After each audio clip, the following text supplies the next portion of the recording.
should do better than we even did last year.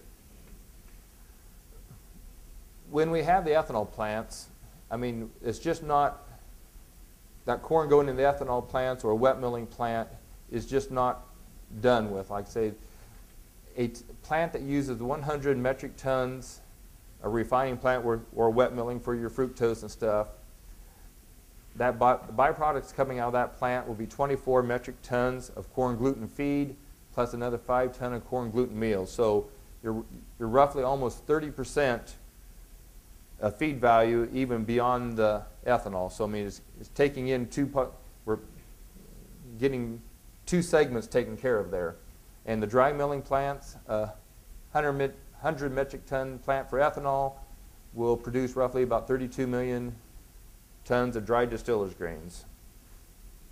And like I say, there's ongoing research daily, I mean, to help the improvement of these and for the working with the Grains Council and feed suppliers and stuff to help to be more friendly in the rations for your swine and poultry rations. What can we expect?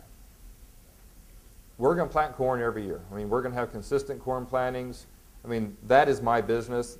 That is the other fellows' businesses here that are farmers. I mean, we are the experts of raising corn and beans to overseas for our consumption, for your consumption, and for feed value. We're looking for an increased yield per hectare every year. I mean, that helps our profitability year in, year out with the increasing prices of everything else. Machinery, fertilizer have increased. So we need that increase in yield every year. Growing supplies of processed corn for co-products to supplement feed supplies. I mean, improvements have been made in that daily. Research to make more co-products more useful, and the evolution of the ethanol industry has been a lifesaver for the corn farmer. I mean, roughly 25 to 30% of all corn raised in the United States has been used for ethanol. And like I say, still we have adequate supplies for exports and everything. So, and there's research to recover more ethanol from corn. We're roughly at 3 gallons per bushel of corn, and diversification into other feedstocks also. You can always expect fluctuating markets. This past year and a half, we have seen quite a fluctuating markets. I mean, we've been on a roller coaster, and we just have to get through those from each year. It's as much as I liked $5 corn or $7 corn, in the long run it did me. I'd rather stay at stable at $3.50 to $4 and just keep everything more of a stable environment for me. But misinformation by media, that happens all the time, and us as the corn growers, we're always trying to defend our corn markets, and the media always they can get a segment printed that, well, they said that was said, but it isn't the whole story. So you need to know what comes from an actual, I mean, ourselves, the farmers, the Grains Council, the corn industry. I mean, they are the people that know what's going on in this industry. Increasing value for risk management tools. I mean, the risk these days with the cost of production and everything is ever more increasing, and an ever growing need to communicate one-on-one with you, the buyers, us the farmers, our grain dealers. I mean, it's just everybody needs to communicate. What do we look for corn price outlook? Last year we're at $4 to $4.10. That was 157 per metric ton to 161. This year, $3.10 to $3.90. That might be high.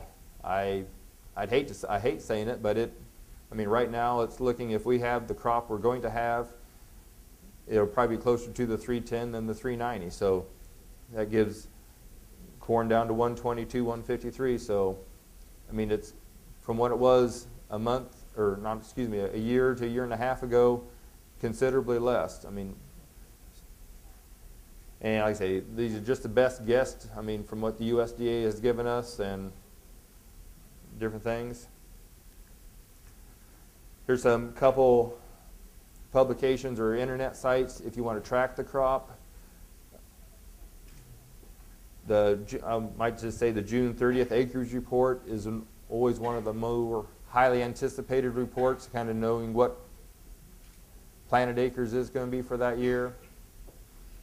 And like I say, some outlook and feed reports, and then just weather. With that, like I say, I want to thank you. We expect to supply your corn and DGS needs for many years to come. And like I say, I'm just very pleased to be able to be here and tell you about that. And again, my name is Kevin Rempp, email address, and Iowa Corn Promotion Board. So, any questions? You mentioned the price range for the U.S. corn in 2019 will range from between $3.10, $3.90, and you also growing 243 hectares of soybeans. We have noticed of late there has been a corn soy ratio trading 3 times versus where we last year we probably seen only 2 times. Whether that will result in shifting more acreage for the coming year. That would be my question. Thank you. And what would be the cost of production based on the lower input costs, as we probably seen price fertilizers and all the rest have come down significantly? Thank you. Yeah, the cost of production, like I said, I'll do that one first. Our cost of production will be considerably less be actually next year's crop, because the crop that we're raising this year had the high cost of production. It had the $1,000 anhydrous. I mean, that was put on this spring or last fall. So, I mean, our cost of production for next year's crop will be less than what it actually will be this year. I mean, seed cost has gone up. So it will vary out some, but it will be less than it was last year.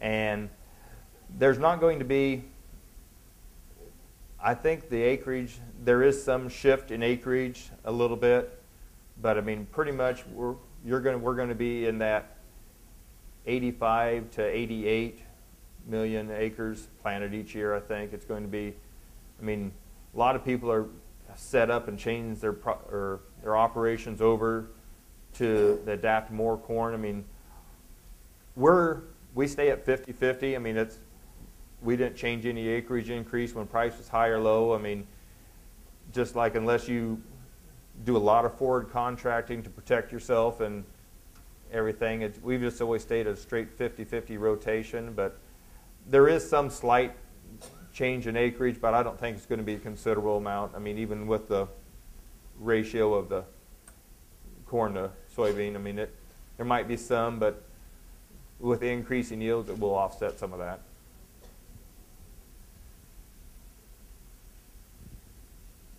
Any more questions?